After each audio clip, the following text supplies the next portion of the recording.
प्रथम चीनमध्ये बर्फ, दूध आणि तांदूळ मिक्स करून गोठवलेला पदार्थ बनवायचं, त्याच्यापासून आईस्क्रीमची सुरुवात झाली. सम्राट नीरोने डोंगरावरून बर्फ मागून त्याच्यात फळे आणि मध मिसळून सोर्बे केलं.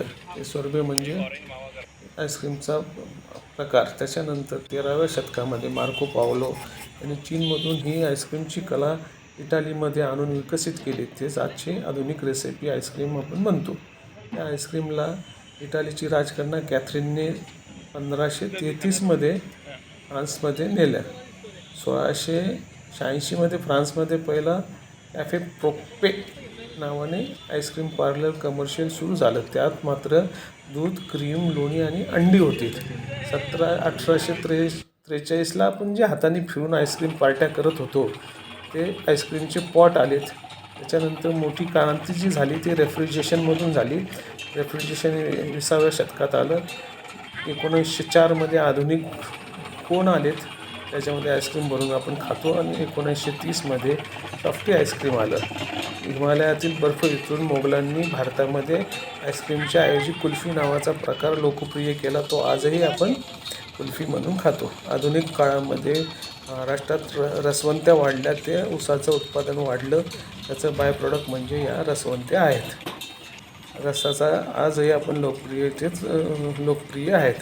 त्याच्यासोबतच ताक, सरबत, लस्सी हे प्रकारही झालेत. आणि हा आता आपला जळगाव जिल्ह्यातला मठ्ठा. अनेकांनी या दुकानावर जाऊन पोलीस स्टेशनच्या मागच्या बाजूचा हे मठ्ठा, छाछ पिलेला असेल आणि आपली गरमी घालवलेली असेल.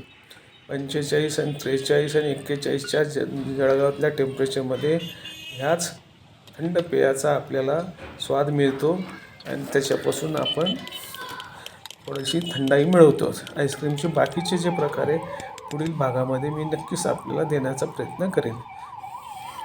जिभेला आणि पोटाला जरी हे थंड वाटत असले तर वैद्यकीयदृष्ट्या बर्फ हा पोटात गरम पडणारा असून बर्फाची गुणवत्ता तपासूनच बर्फाचा उपयोग करावा. शक्यतो बर्फ टाळावा असं वैद्यकीय डॉक्टरांचं सातत्याने म्हणणं असतं. कशी वाटली आईस्क्रीमबाबतची माहिती आवडल्यास निश्चित चॅनल सबस्क्राईब करा. बाकीच्यांना पाठवा. आपले विषय, आपल्याला आवडीचे विषय, अराजकीय विषय, माहितीत भर घालणे, ज्ञानात भर घालणाऱ्या विषयांसाठी आपला मित्र शैलेंद्र पाटील. वाटल्यास मागचं माझं सिनेमा थिएटरवरचंही चॅनल तुम्ही बघा. ह्या क्लिपबरोबर मी त्याची लिंक पाठवत आहे. धन्यवाद.